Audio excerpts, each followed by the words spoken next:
On Arana Williams. This is not a government that is dealing with the cost of living pressures on ordinary New Zealand Kiwis. We've got New Zealand First here who are completely distracted by these issues when New Zealanders need advocacy in the supermarkets that are taking $1 million of profit out of every day out of the pockets of ordinary New Zealanders. This used to be a party that campaigned on the supermarket duopoly and the way that it should be changed. But instead, we've got the party of big business and a party distracted who are the ones who are doing tough talk to any industry that they can get their hands on. They're saying that the cosy pillow fight is over, that the party's over, that we're going to put them on notice again and again and again. The problem with that tough talk and the lack of action is this. New Zealanders are telling their politicians that the cost of living is their #1 priority. When they go to the supermarket checkout, their groceries are costing them too much. That when they are paying their electricity bills, they are too high, and under this government they're going up this month. Students will be paying more on their student loans. The minimum wage is not keeping up with the cost of living. And what does this government do? It takes 1.5 years to ask them what to do.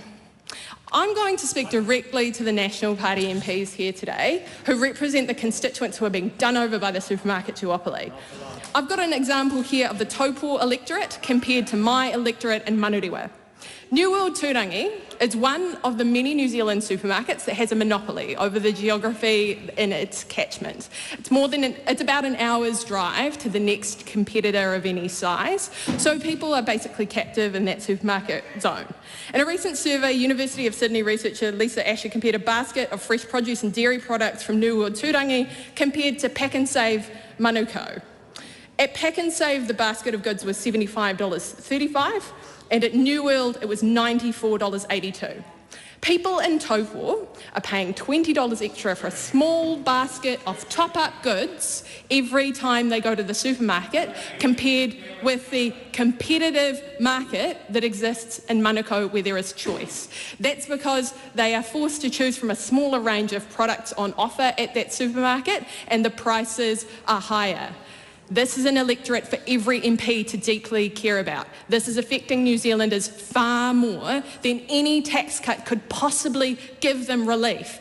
Every time New Zealanders go to the supermarket checkout, they are paying into a system which is taking money straight out of their back profits over and above the cost of doing business, and they need government intervention.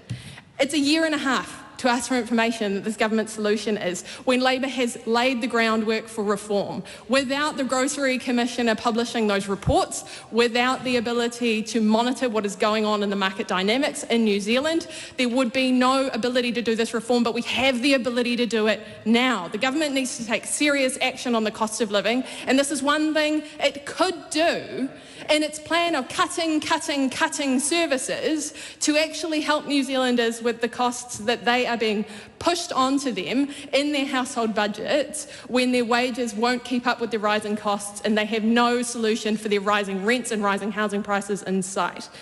The meetings that Labor will be having in those electorates will make it very clear that National MPs who are concerned about this and the ACT MPs who seem like they won't support these measures are representing electorates where their people are being fleeced, and small to medium-sized businesses who are the suppliers to the duopoly are also being squeezed.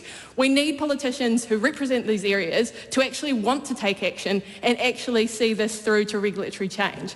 Because the cost of living is biting for ordinary Kiwis. This month, National is making life even harder for so many people in our communities. Tens of thousands of workers are effectively taking a pay cut because the minimum wage is only rising by 35 cents, which is below inflation. We're talking about working parents when we talk about the effect that the cuts to the school lunches program is having. This isn't people who are on benefits. This is people who have had added to their household budgets another $150 every week, like the mum who sent me her breakdown of costs. to feed her 6 children on her 1 salary. It meant that she was feeding them with basically a sandwich, a fruit and a muesli bar at lunchtime, and dinners had changed to noodles and 2 eggs each. That is what ordinary working families are feeding themselves with now, in a time when New Zealand produces food and should be somewhere in the world where we can eat well and eat healthily. The supermarket duopoly needs to change. The government needs to take action right now.